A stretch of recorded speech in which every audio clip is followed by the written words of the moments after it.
Buenos días, buenas tardes o buenas noches, según el momento del día en que escuchen esta videoconferencia. Videoconferencia que lleva por título Aspectos históricos, filosóficos, sociológicos y psicológicos del mundo del trabajo. Como prolegómeno, me gustaría indicar que todo fenómeno humano está caracterizado por la complejidad. Son múltiples los afluentes que desembocan en la constitución de un hecho humano, y el trabajo como fenómeno humano no es la excepción. Vamos a ver que la vida humana y el trabajo están inextricablemente unidos. Así como el psicoanálisis nos enseña que la primera experiencia de satisfacción del bebé humano, esa primera experiencia en la que habrían coincidido el placer esperado con el placer obtenido, esa primera experiencia, llamada también experiencia mítica de satisfacción, justamente porque esta experiencia no se puede datar. Entonces, el psicoanálisis nos enseña esto, y también podríamos decir que no podemos datar el origen de la vida humana como vida social, ni tampoco el origen del trabajo. Es decir, el ser humano vive en sociedad desde siempre y trabaja desde siempre. Y este siempre, parafraseando a Jorge Luis Borges, este siempre se pierde en las innúmeras arenas del Sahara. Este siempre se pierde en la noche de los tiempos, se hunde en el abismo infinito del sinsentido. Esto es, la constitución subjetiva por fuera de una comunidad humana es un impensable. El trabajo sin la presencia de los otros también lo es. En este sentido, podemos decir que todo trabajo se inscribe siempre dentro de una escena social. Todo trabajo va a comportar por lo menos dos dimensiones, una dimensión subjetiva y una dimensión intersubjetiva. Ambas dimensiones van a estar indisociablemente unidas. Vamos a ver con respecto a la dimensión intersubjetiva que todo trabajo supone siempre otro trabajo, y ese otro trabajo es la presencia de los demás. Cuando trabajamos, trabajamos siempre con otros, para otros, por otros o en contra de ellos. Posteriormente vamos a ir desarrollando en esta y en las sucesivas videoconferencias que van a abordar este tema, las diferentes cuestiones que he planteado hasta este momento. Vamos a ver que cuando hablamos de trabajo, y siguiendo fundamentalmente los aportes filosóficos de Marx y de Hegel, vamos a decir que el trabajo, según lo conciben Hegel y Marx, puede ser definido como la transformación de la naturaleza para ponerla al servicio de la satisfacción de las necesidades humanas. Tanto Hegel como Marx concibieron el trabajo como la efectivización de una voluntad transformadora de la naturaleza. En cuanto a Hegel, Hegel va a plantear que solo al transformar el contexto, el humano se vuelve libre, ¿sí? Y va a llevar, diríamos, esta afirmación a un extremo tal donde va a decir que aún el peor de los trabajos es una forma de libertad. Para Hegel, el trabajo y la alienación están íntimamente ligados, ya que para Hegel el trabajo es fundamentalmente la externalización de la idea, es decir, la idea se imprime en el objeto, se materializa en el objeto al transformarlo, y esto es para Hegel una forma de la libertad, ¿sí? Entonces, en Hegel la voluntad y la acción, la idea y la acción coinciden.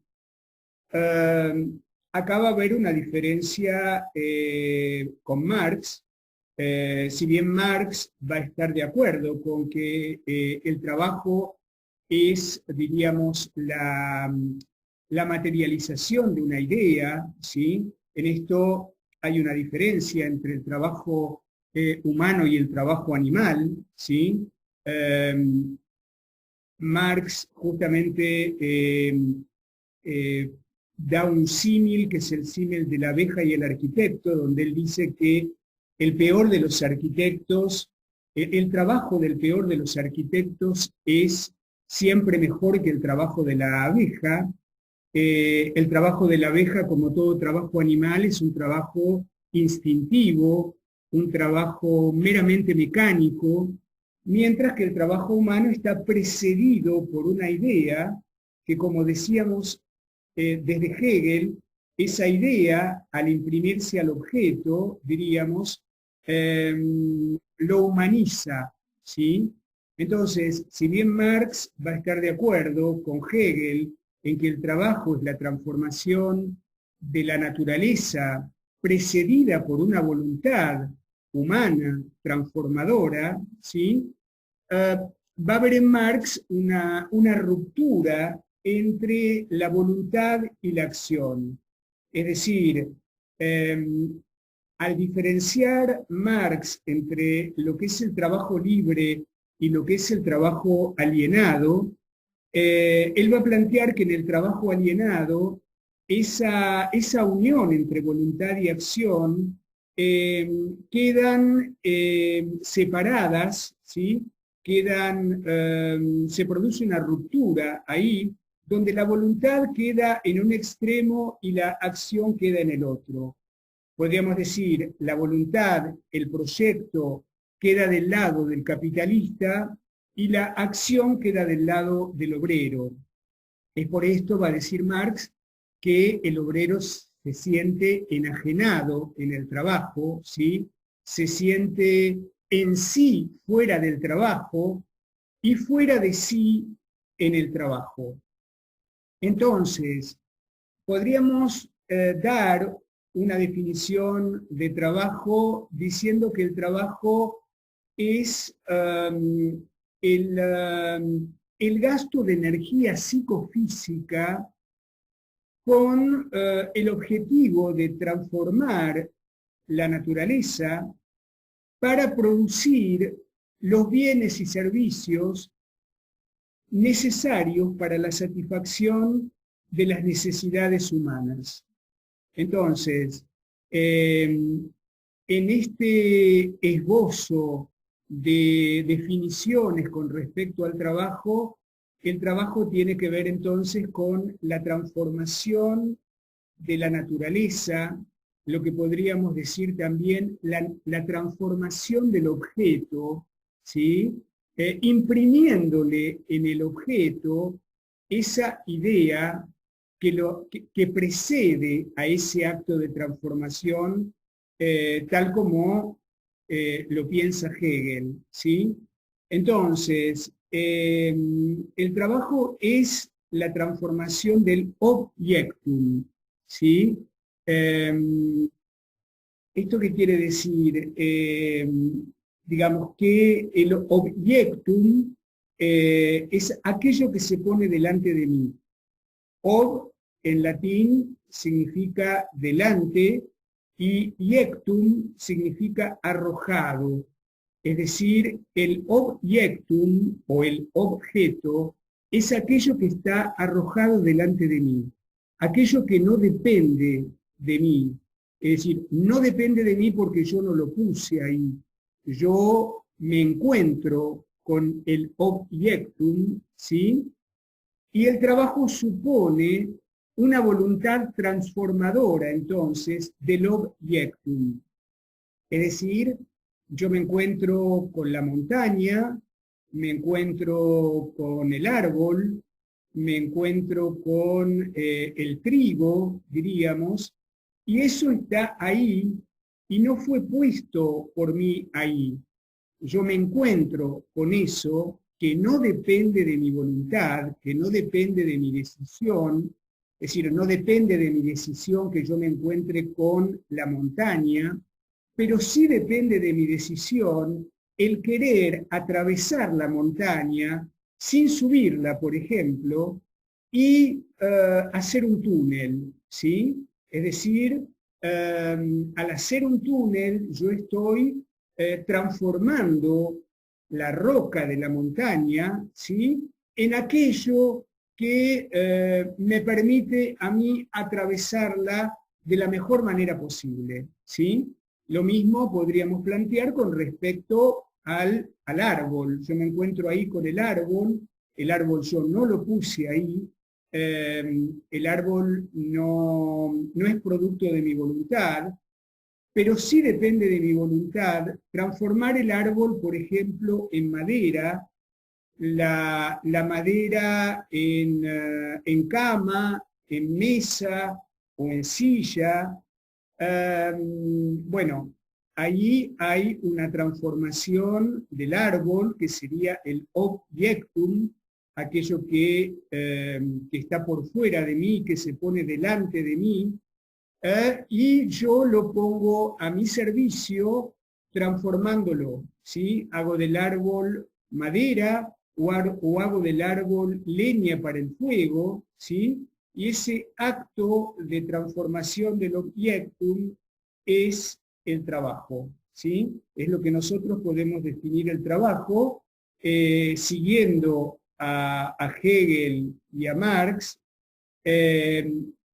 precedido por esa voluntad, precedido por esa autoconciencia, por esa idea de transformación para poner ese objectum al servicio de la satisfacción de las necesidades humanas.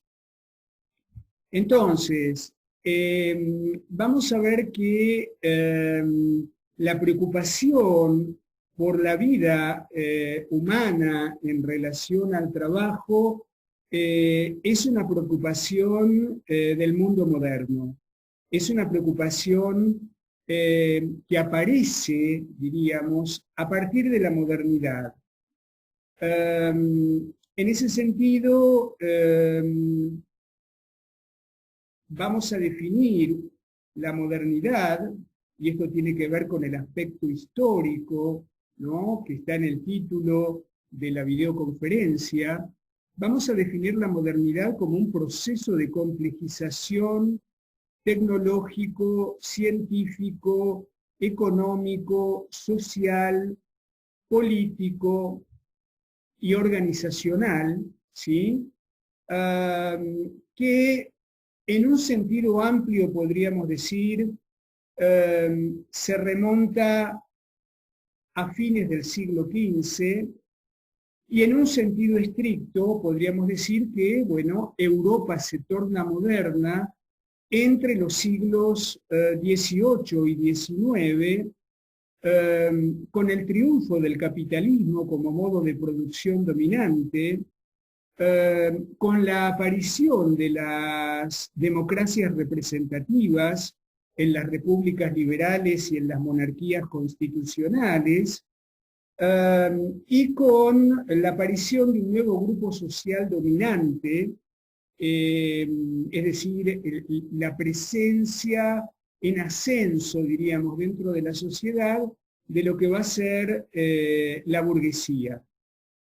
Entonces, el trabajo como fenómeno humano complejo empieza a ser pensado a partir de la modernidad, y esto va a tener que ver con los problemas que aparecen en este nuevo diseño de sociedad que es la sociedad industrial, ¿sí? Recordemos que los fenómenos más salientes de esto que llamamos modernidad son la industrialización, la urbanización, la democratización y la secularización, ¿sí? Vamos a ver que, como les decía, hay autores que hacen remontar el inicio de la modernidad a fines del siglo XV, ¿sí? Con la ampliación marítima europea, diríamos, esa expansión marítima europea que va a estar en el origen de la historia de la colonización y la descolonización moderna. Y hay otros autores que van a insistir en que en sentido estricto Europa, que es podríamos decir, es el escenario principal de la modernidad, se torna moderna entre los siglos XVIII y XIX, con hechos históricos como por ejemplo la Revolución Francesa de 1789, anteriormente la Revolución de los Estados Unidos, la independencia de Estados Unidos en 1776, otro antecedente es la Revolución Gloriosa de 1688, la Revolución Inglesa, y una revolución tecnoeconómica que, como yo les decía, es la revolución industrial, ¿sí? Entonces, son múltiples los fenómenos que van a caracterizar esta modernidad y que van a estar en el origen de esta reflexión acerca del mundo. Es decir, el mundo moderno es un mundo que se torna autorreflexivo y sujeto de conocimiento, como podríamos decir nunca anteriormente, y esto va a tener que ver con múltiples fenómenos, fenómenos que empiezan a preocupar a los pensadores sociales y que están en el origen de la consolidación, de la constitución de las ciencias sociales, que van a ser principalmente la sociología, la antropología, las ciencias políticas y también la psicología, ¿sí? Entonces, vamos a ver que el contexto de producción de las ciencias sociales va a tener que ver entonces con la modernidad. Esa modernidad en la cual hay una complejización, este término de complejización es importante, ¿sí? Hay una complejización de lo tecnológico que implica, digamos, un mejoramiento incesante de todo lo que tiene que ver con los medios de comunicación y de transporte, ¿sí? Que tiene que ver justamente también con el gran desarrollo de las ciencias de la naturaleza. Se desarrollan la biología, la física, la química, la antropología, ¿sí? aparece fundamentalmente esto que también se da en llamar como la revolución copernicana del saber, ¿sí? Revolución copernicana del saber, que fundamentalmente es un proceso de descentralización en cuanto a la concepción del hombre, del mundo y de la vida, que justamente podríamos decir se inicia en la astronomía a partir de Copérnico y posteriormente a partir de Galileo Galilei, ¿no? En donde se produce ese pasaje, diríamos, de la teoría geocéntrica a la teoría heliocéntrica, ¿sí? Cuando, digamos, Copérnico viene a plantear que no es la Tierra el centro del sistema planetario, ¿sí? Sino que la Tierra es un planeta más que gira alrededor de uno de los tantos millones y millones de soles que hay en el universo. Aparece, digamos, Darwin que va a plantear que el hombre no es el centro de la creación, ¿no? Es decir, de alguna manera cuestionando esta teoría creacionista que está en la Biblia, diciendo justamente que el hombre proviene, digamos, es un descendiente, diríamos, o un heredero del reino animal, ¿sí? Y también una revolución que va a tener que ver con, dentro de la psicología, la aparición del psicoanálisis, que en algún momento vamos a ver cómo también esto tiene que ver con la revolución copernicana, en el sentido de que a partir de Freud, el yo ya no es el centro de la subjetividad, sino que ese yo ya no es el dueño en su propia casa, ¿sí?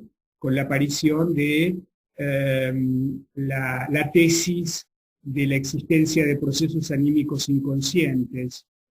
Entonces, vamos a ver que esta es una época de muchos cambios, ¿sí? Bueno, las formas capitalistas de producción que empiezan a proliferar a partir de la revolución industrial. Y entonces vamos a decir que en este contexto de la modernidad va a aparecer la preocupación de los vínculos humanos mediados por el trabajo, ¿sí? A los primeros pensadores sociales les empieza a inquietar esta cuestión, ¿sí? Justamente porque hay una crisis de valores. Esa crisis de valores en términos de Durkheim es lo que podemos llamar la anomia, y esto que sucede, que tiene que ver con las malas condiciones de vida, las malas condiciones de vivienda, el hacinamiento, los cambios en cuanto a la vida laboral, en cuanto a la calidad de vida laboral, todo lo cual hace temer, diríamos, la posibilidad de una revuelta social, la posibilidad de un malestar social. Habíamos definido entonces la modernidad como un fenómeno complejo, como un proceso complejo. El término proceso implica que los fenómenos de la modernidad se van instalando paulatinamente, se van instalando de a poco, y no al mismo tiempo en las diferentes sociedades, ¿sí? Es decir, hay sociedades que se van a tornar modernas en primer lugar, y hay otras que se van a tornar modernas posteriormente, ¿sí? Es un proceso complejo. Cuando decimos complejo, tiene que ver con que este fenómeno, este proceso de instalación paulatina de los fenómenos característicos tiene múltiples matices, tiene múltiples facetas que justamente llevan a definir a Brunner eh, a la modernidad como un fenómeno de inscripciones múltiples caracterizado por la desigual distribución del capital, el conocimiento y las tecnologías. Vamos a ver que la modernidad va a tener esta característica, ¿sí? Esta característica en donde aparecen contradicciones entre lo que va a ser el gran proyecto de la modernidad o uno de sus grandes proyectos que va a tener que ver con los ideales de la Revolución Francesa, el proyecto de igualdad, fraternidad y libertad, y al mismo tiempo la modernidad va a producir lo contrario, ¿sí? Es decir, la desigualdad, la enemistad entre los pueblos, la esclavitud, ¿sí? Entonces, vamos a ver que como fenómeno complejo, la modernidad va a estar caracterizada por una lógica expansiva, ¿sí? Esto quiere decir que la modernidad va a atravesar todo tipo de fronteras geográficas, de nacionalidad, de religión, fronteras étnicas, fronteras sociales, es decir, va a penetrar por todos los rincones del planeta, y si bien podríamos decir que la modernidad, con esta lógica expansiva, le va a conferir al planeta, a partir del siglo XX, podríamos decir, una cierta unidad, esta unidad va a estar caracterizada por la división entre sociedades modernas, centrales y dominantes, lo que llamamos también países desarrollados o países del primer mundo, y sociedades modernas periféricas y dependientes de las centrales, también llamados países en vías de desarrollo o países pobres, o en una época países del tercer mundo, ¿sí? Entonces, si bien podríamos remontar los inicios de la modernidad alrededor del año 1500, ¿sí? A fines del siglo XV, en sentido estricto, Europa, que es el escenario principal de la modernidad, y sobre todo Europa septentrional, podríamos decir que el foco principal, el reflector principal va a ser Inglaterra, ¿sí?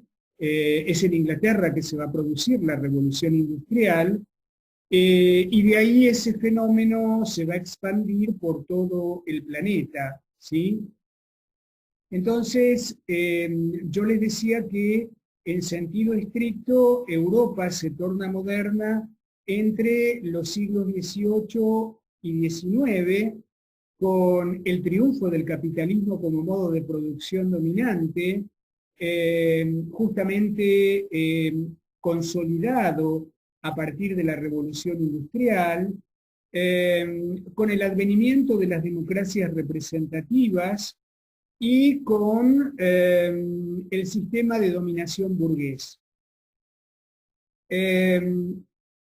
Vamos a sintetizar Eh, Algunos de los fenómenos y acontecimientos históricos principales que caracterizan a la modernidad. Algunos de algún modo ya los comentamos.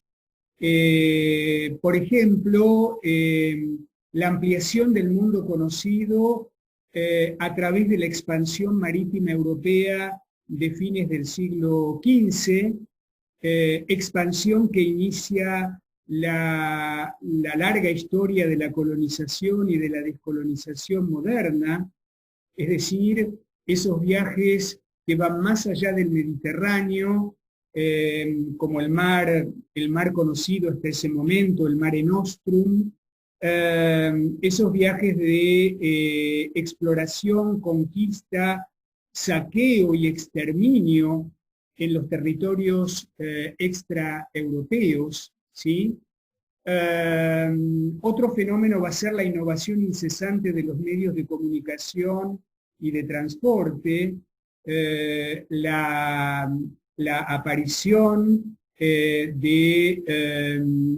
por ejemplo, el telégrafo, digamos, los barcos fluviales a vapor, el ferrocarril, los transatlánticos. Acá aparece también un fenómeno que tiene que ver con una gran contradicción de la modernidad, donde lo cercano se aleja y lo lejano se acerca, es decir, aparecen efectos de distanciamiento, pero también efectos de acercamiento. Esto ya lo vamos a ir viendo a lo largo de las distintas conferencias. Otro de los fenómenos, como yo les comentaba hace un rato, van a tener que ver con la complejización de las ciencias de la naturaleza, la aparición de estas nuevas ciencias de la naturaleza, la astronomía, la biología, la física, la química, el giro copernicano del saber, ¿sí? Que implica fundamentalmente, digamos, a la astronomía, a la biología y a la psicología, el giro antropocéntrico del discurso filosófico, es decir, aparece como gran preocupación el sujeto dentro de la filosofía. Esta gran preocupación podríamos decir que se inicia con Descartes en el siglo XVII, ¿no? Como un antecedente de lo que va a ser el iluminismo. Vamos a ver también, como les decía, la proliferación de los modos capitalistas de producción, la aparición de los nuevos estados nacionales, también es otro de los fenómenos, y la aparición de las ciencias de la naturaleza. Fundamentalmente, como yo les decía, la sociología, la antropología, la psicología, las ciencias políticas, que podríamos decir en un principio responden a esta necesidad de control social, a esta necesidad de